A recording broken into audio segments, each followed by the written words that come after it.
بسم الله الرحمن الرحیم. سلام دکتر شبی عزیز، با امیدی که صحتمند باشین. در درس امروزی ما در مورد هارت مرمرز یا مرمرهای قلبی صحبت میکنیم.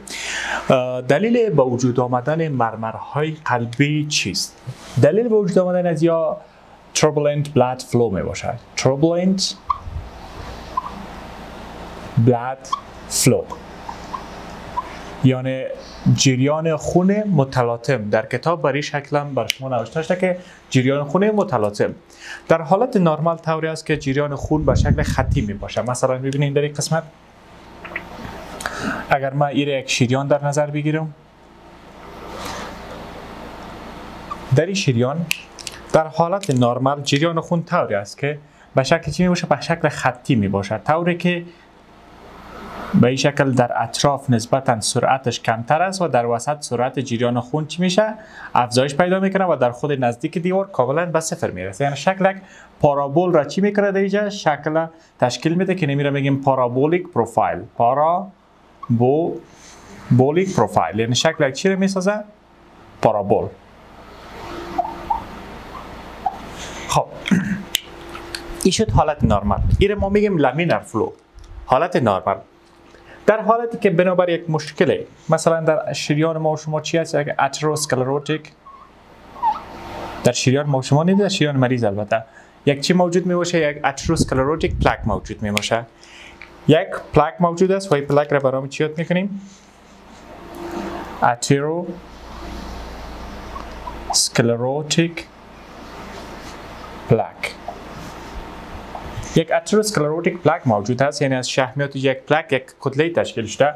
این زمانی که اینمی جریان خون مستقیم یا لامینر که است، لامینر بلاد فلو زمانی که میآید و با برخورد میکنه، باعث از این میشه که دوباره پس به عقب بازگشت کنه و باعث از این شود که در اینجا گرداب را به وجود بیاره. اینمی را به نام توربولنت بلاد فلو باز یاد میکنیم. ایدی کارنت اینمی گردابش هم میگیم و این که نمیتونه به شکل خطی و مستقیم حرکت کنه، این را میگیم توربولنت بلاد فلو. عامل به وجود آمدن مرمرها هم توربولنت بلاد فلو میباشه. در کدام حالت هایی است که مرمرها میتونه به وجود بیاید؟ یک حالتی که میتونه مرمر به وجود بیاید او حالتی طوری است که اگر مقدار زیاد خون، یعنی مثلا اینجا چی است؟ قلب برای شما ترسیم کردیم. در این ساحه ای است رایت اتریوم، ای است رایت ونتریکل، لفت اتریوم، لفت ونتریکل. حالا اگر مقدار زیاد خون با یک باره، مقدار زیاد خون از قسمت رایت اتریوم مثلا به قسمت رایت ونتریکل بیاید، یک باره از این والو عبور کنه، خود مقدار زیاد خون چون شدتش زیاد می باشه، اینمی هم میتونه باعث از این شود که درجه چی را به وجود بیاره؟ یک مرمر به وجود بیاره. یعنی هیچ مشکلی موجود نیست، فقط به خاطر از اینکه جریان خون شدتش زیاد شده، مقدارش زیاد شده، در این خاطر میتونه از این خاطر میتونه که چی را به وجود بیاره؟ یک مرمر را به وجود بیاره. ولی حالت دیگری هم هست که استینوزیس موجود می باشد. چی موجود هست؟ استینوزیس. مثلا در اینجا mitral valve stenosis. استینوزیس یعنی تضیق. سایزش چی شده؟ کوچک شده، تضیق شده. در اثر از اینکه تضیق در اینجا به وجود میاد، مثلا یک مشکل در این والو موجود است که نمیتونه به درستی باز شود، اینی را میگیم تضیق، استینوتیک والو. خب اینال مایترال والو در اینجا مثلا به طور مثال چی شده؟ تضیق پیدا کرده یا استینوتیک والو است. در این حالت نمیتونه خون از قسمت لفت اتریوم به لفت ونتریکل به درستی بیاید. در این حالت هم است که میتونه باعث به وجود آمدن چی شود؟ مرمر شود. که چگونه به وجود میاد بعداً باز در موردشون صحبت میکنیم، انواعش یا تایپ هایش ما در موردش صحبت میکنیم. پس دومین حالتی که از یک والو استینوتیک، از یک استینوتیک والو خون عبور کنه، در این حالت هم میتونه مرمر به وجود بیاد. حالت اول طوری بود که از یک والو وقتی که مقدار زیاد خون عبور کنه والو مرمر به وجود میاره. در حالت دوم استینوتیک اگه باشه. حالت سوم طوری است که استینوتیک نباشه بلکه ریگورجیتینت باشه. مثلا در اینجا ببینین اینی والو ترایکاسپید والو است، درست است؟ ترایکاسپید. مثلا ترایکاسپید والو، tricuspid valve regurgitation یا insufficiency. regurgitation یا insufficiency. این یک حالتی است که مثلا خون در حالت سیستول است، قلب باید سیستول انجام بده، خون پمپ کنه به چی؟ به پلمونری آرتری، لفت ونتریکل رایت ونتریکل بر شما میگم.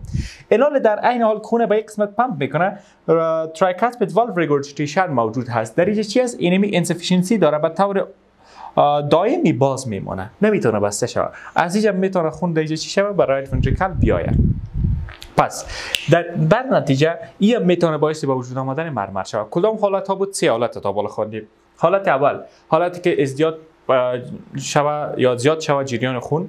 حالت دوم، وقتی که از طریق یک والو استنوتیک عبور کنه، تضایق که پیدا کرده باشه. حالت سوم، در حالتی که یک والو عدم کفایت داشته باشه یا ریگورجیتیشن یا انسفیشنسی داشته باشه که از او اگه خون عبور کنه باعث به وجود آمدن مرمر میشه. حالت سوم، اگر یک اویه متوسط شده باشه. اویه چی شده باشه؟ دایلیت شده باشه. در حالتی که یک اویه دایلیت شده باشه، در اویه که دایلیت شده باشه میتونه توربولنت بلاد فلو به وجود بیاره از اثر ازدیاد جریان خون و در او هم مرمر به وجود بیاد که در اونجا باز میخوانیم در شریان ها باز نام دیگر داره. این مرمرها نامهایشان فرق میکنن. یعنی اینی حالت هایی است که میتونه باعث به وجود آمدن چی شوند؟ مرمرها شوند. خب بعد از این ما یک اصطلاحی داریم به نام فلو مرمر. فلو مرمر حالتی است که در نزد یک شخص سالم که مشکلات قلبی نداره، آفات قلبی نداره، در نزد از او اگر مرمر، صداهای مرمر شنیده شد، ما او را میگیم فلو مرمر، چون از اثر ازدیاد جریان خون به وجود میاد. در یک شخص چی پیدا میشه؟ ازدیاد جریان خون پیدا میشه، اون رو باز ما به نام فلو مرمر یاد میکنیم. دیگر یک نوع مرمر دیگر است به نام فیزیولوژیک مرمر. مرمرهای فیزیولوژیک.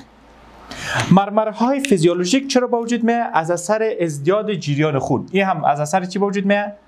از اثر ازدیاد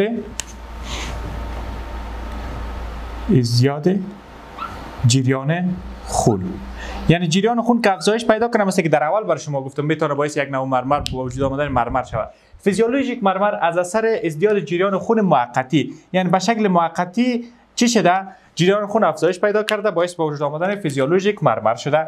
به این شکل فیزیولوژیک مرمر در کدام اشخاص میتونه به وجود بیاد؟ فیزیولوژیک مرمر که است میتونه در اشخاص به وجود بیاد که انیمیا دارن، یعنی کمخونی دارن، پرگننسی در حالت حاملگی یا پرگننسی، و همچنان میتونه در حالت مثلا هایپر تایرودیزم یعنی فرط فعالیت غده درقیه که برش میگیم که هایپر تایرودیزم برش میگن. در اینی حالات است که میتونه فیزیولوژیک مرمر چی شود؟ با وجود بیاد. خب پس این شده موضوعاتی که ما در موردش صحبت کردیم. حالا میایم در مورد اوصاف مرمرها صحبت میکنیم. موضوع بعدی ما چی است؟ اوصاف یا کاراکتر مرمرها. ما مرمرها را وقتی که در موردش مطالعه میکنیم در مورد چند موضوعی است که در اینجا درباره ازی باید ما بحث کنیم. اول در مورد تایمینگ چی را میگیم؟ زمان. ما بعدا در مورد ازی میخوانیم که از لحاظ زمانی میتونه مرمرها در کدام زمان واقع شود، در زمان سیستول، در دیاستول، در بین ازیا.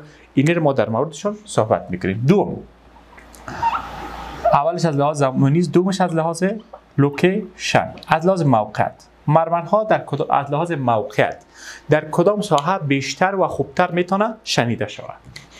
سوم، از لحاظ کانفیگوریشن یعنی از لحاظ شکلش. شکل مرمرها چگونه می باشه؟ یعنی شدتش اول زیاد از پس آن کم میشه یا اول کم از پس آن زیاد میشه به تدریج. اینی بعضی اشکالش است که ما در مورد از یا باز صحبت میکنیم. چهارم، در مورد انتنسیتی یعنی شدت. ما در مورد شدتش هم صحبت میکنیم که شدت 6 گرید که داره، در مورد گرید های از باز بحث میکنیم. پنجمین چیزی که در اینجا می باشه عبارت است از پنجمش ترانسمیشن. ششم ترانسمیشن یعنی انتشار که به کدام سمت انتشار میکنه. ششم پیچ هست. پیچ یعنی آهنگ یا تنینش که زیر است یا بم است. و هفتمش هم کوالیتی. کوالیتی یعنی وصف. وصفش که صدایش به چه شکل می باشه، صدای مرمرها. ما و شما حالا اول میایم در مورد تایمینگش صحبت میکنیم. نظر به کرکتر که گفتیم، نظر به این کرکتر ما اول در مورد تایمینگ بحث میکنیم. قسمی گفتیم در مورد تایمینگش اول صحبت میکنیم. تایمینگ یا از لحاظ زمانی. از لحاظ زمانی ما در اینجا تعیین میکنیم که مرمر در کدام زمان چه شده واقع شده. که از لحاظ زمانی مرمرها با 3 تایپ می باشند. چند تایپس داره؟ 3 تایپس. کدام هست؟ یکیش میگیم سیستولیک مرمر. اولش سیستولیک مرمر، دومش دیاستولیک مرمر، دیاستولیک مرمر و سومش هم کانتینیوس مرمر. کانتینیوس مرمر یعنی اونو مرمرهایی که در هنگام سیستول واقع میشه میان S1 و S2. اون مرمرهایی که در وقت دیاستول واقع میشه یعنی میان S2 و S1 و اون مرمرهایی که دوامدار هست، هم در سیستول موجود هست، سیستولی و هم در دیاستولی موجود هست. ببینید در درس‌های قبلی حتما بر شما این موضوع تشریح شده که در این قسمت اولین صدایی را که ما میشنویم، اولین صدای قلب به نام چی یاد میکنیم؟ First heart sound در به نام S1 هم یاد میکنیم. S1.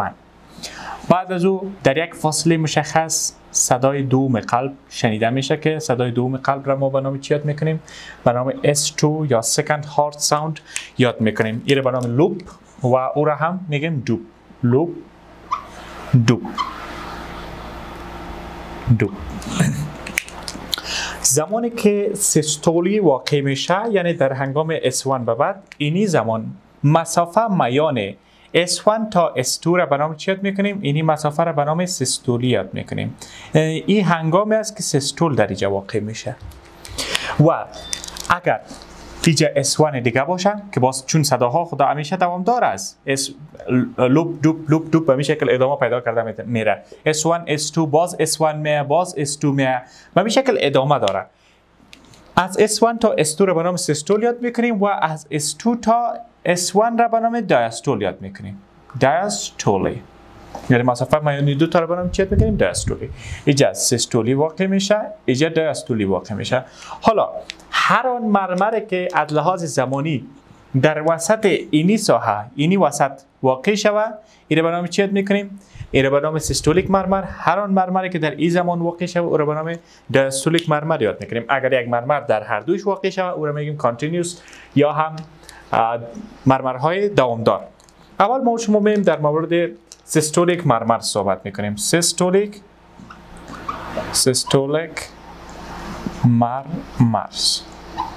مرمرهای سیستولیک خودشان که هستند 3 تایپ دارن. بس 3 تایپ دیگه تقسیم میشن. یکیش میگیم اجکشن سیستولیک مرمر. اجکشن سیستولیک مرمر. دومش هم میگیم پان سیستولیک یا همچنان هولو سیستولیک مرمر. و آخرش هم به نام لید سیستولیک مرمر. ببینید اولش شد پان سیستولیک یا هولو سیستولیک، دومش که شد اولش اجکشن سیستولیک، دوم پان سیستولیک یا هولو سیستولیک و سومش هم لید سیستولیک می باشه که در مورد هر کدام از ما صحبت میکنیم. اول میایم در مورد اجکشن سیستولیک مرمر صحبت میکنیم. اجکشن سیستولیک مرمر که یک تایپ از سیستولیک مرمرها می باشه. ما اول در مورد از این صحبت میکنیم که کدام خصوصیات را داره و چرا با وجود میاد، دلیل با وجود آمدن این نوع مرمرها چیست. اجکشن سیستولیک مرمر کاز یا اسبابش، کازس یا اسباب از این طوری است که دلیل از این یکی میتونه مایترال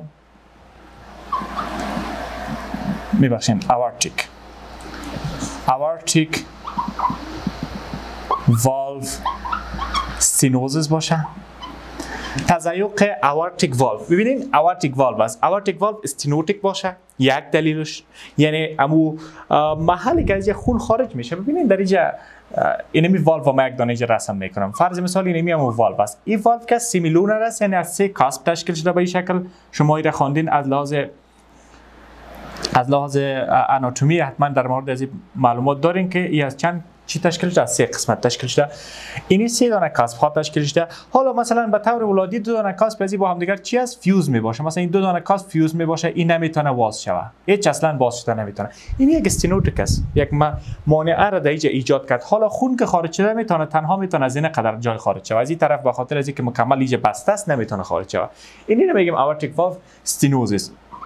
و یا هم پالمونیک والو استنوزیس. پالمونیک والو استنوزیس باشه و یا هم obstructive cardiomyopathy باشه. obstructive valve cardiomyopathy. یعنی امراض مختلف است که موجود باشه میتونه باعث به وجود آمدن ejection systolic murmurs شود. در ejection systolic murmurs طوری است که خون از یک محلی که فشار در اوجا بلند هست به یک محل حرکت میکنه که فشار در اوجا پایان هست. مثلا اینجا چی است؟ لفت ونتریکل است. در لفت ونتریکل خون فشارش چی است؟ بیشتر است نسبت به ابهر. در اینجا مثلا فشار هست 120، در اینجا مثلا هست فشار 80. به طور مثال میگم فشار در کجا زیاد است؟ در لفت ونتریکل زیاد است. حالا اینمی خون میخواد که از طریق اورتیک والو عبور کنه برای به اورتا یا ابهر بره.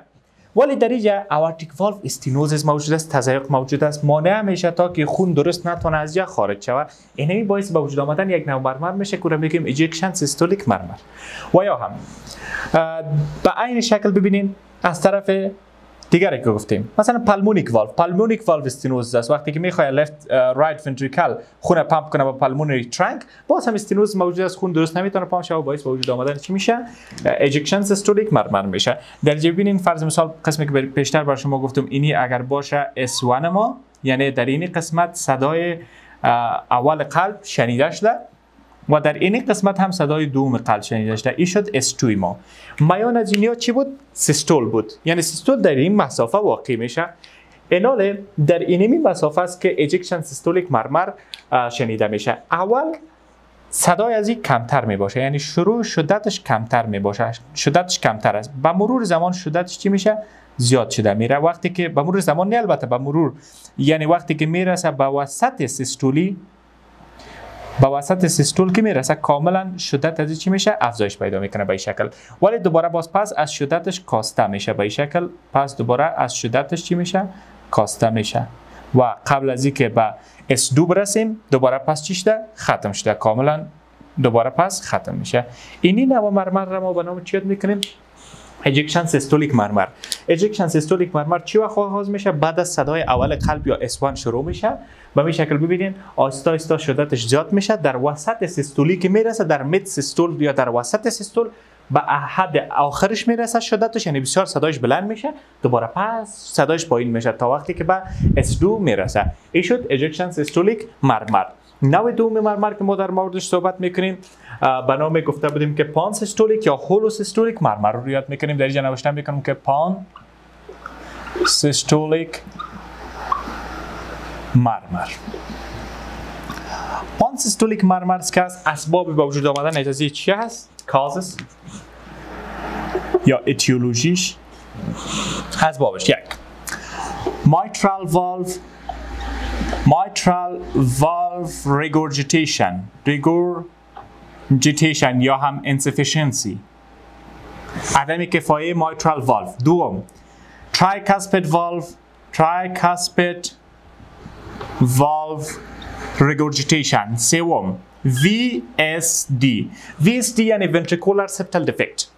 اینی چیزهایی است که میتونه باعث به وجود آمدن پان سیستولیک مرمر شود. پان سیستولیک مرمر یا mitral valve کس ریگورجیتیشن میکنه، نمیتونه مسدود شود، بسته شود. در حالتی که مثلا سیستول هست به طور نرمال، دیاستول mitral valve باز میشه که خون از قسمت left atrium بیایه به قسمت left ventricle ولی در حالت سیستولیک پس ونتریکل خون پمپ میکنه به ابهر باید بسته شوه، مگر این بسته نمیشه ایره میگیم ریگورجیتیشن. در تراکاسپت عین شکل از بسته نمیشه، ریگورجیتیشن است، عدم کفایت داره. VSD چی را میگم؟ ونتریکولار سپتال دیفکت. در اینجا چی موجود است؟ میان دو دانه ونتریکل که رایت ونتریکل و لفت ونتریکل است یک سوراخ موجود است، یک راه موجود است، این را میگم ونتریکولار سپتال دیفکت که میتونه خون از طرفی که در اونجا فشارش زیاد است به طرفی که فشارش کمتر است بیاید. این حال در اینجا در پان سیستولیک مرمر که است اینی اسبابش بود، ولی چرا موجود میاد؟ دلیلش این است که خون از یک محله که فشارش در اونجا زیاد است همیشه به یک محله میره که در اونجا فشارش کمتر است. مثلا در VSD اینی چی است؟ VSD ventricular septal defect. فشار بیشتر در left ventricle در right ventricle که از فشار نسبت به right left ventricle خیلی کمتر است. یعنی در اینجا ببینید 120 میلی متر ستون سیماب است، در اینجا میرسه 25 میلی متر ستون سیماب. فشار در طرف right ventricle کم است، در left ventricle زیاد است. ایناله خون از طریق VSD میتونه که بیاید به قسمت چی؟ به قسمت right ventricle بیاید. یعنی از یک جایی که فشارش زیاد است به جای به یک فشارش در اونجا کمتر است. اینی باعث به وجود آمدن یک نوع مرمر میشه که میگیم پان سیستولیک مرمر یا هم هولو سیستولیک مرمر که اینی هم اسبابش بود، یکیش ویزدی بود، دیگه‌اش میتونه مثلا مایترال والو، ترایکاسپید والو یا هم باشن که در این حالت از این وقتی که S1 ختم میشه، S1 صدای اول که ختم شد تا وقتی که دوباره پس S2 شروع میشه، در وسط از این به طور کلی یک نواخت به طور کلی در اینجا چی شنیده میشه؟ مرمر شنیده میشه. یعنی یک قسم نیست که شدتش کم زیاد شه مثل قبلی، بلکه یک نواخت در تمامش چی میشه؟ صدا شنیده میشه. از ختم S1 تا که پس S2 شروع میشه در اینجا ما صدایی را میشنویم که بازو را میگیم پان سیستولیک مرمر که در هنگام سیستول واقع میشه. یعنی تمام سیستول را در بر میگیره. پان یا هولو منظورش تمام هست، کل با بخاطر که یعنی کل سیستول یعنی در بر میگیره. پان سیستولیک مرمر. خب آخرین نوع به نام لیت سیستولیک مرمر یاد میکنیم که در مورد از اون صحبت میکنیم.